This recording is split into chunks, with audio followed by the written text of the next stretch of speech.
Bir ayol bor ekanda, u har doim ishdan yugurib kelarkan, farzandlari och o'tirishganda tez ovqatga tayyorgarlik ko'rib, ularga ovqatlarni berarkan, ovqatlarni berib bo'lgandan so'ng idishlarni tez yuvarkan, kechasi bilan ish qilib chiqarkan, uylarini tozalarkan.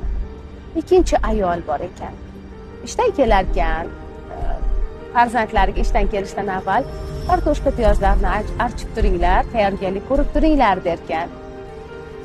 Va kelgandan so'ng men 30 daqiqa dam olishim kerak, menga tinchlantiruvchi choyni damlab beringlar derkan.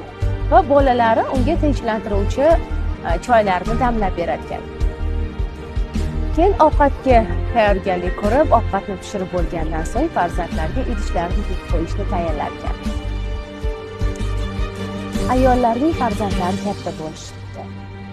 Birinchi ayol jonini fido qilgan ayolni ko'rgani farzandlari kelmas ekan. Ikkinchi ayolni esa kunduzlari uxlayotganda farzandlari o'zlarini farzandlariga "Buving uxlayaptilar, bezovta qilmang" derganda eng yaxshi narsalarni ana o'sha onasiga ravo ko'rarkan.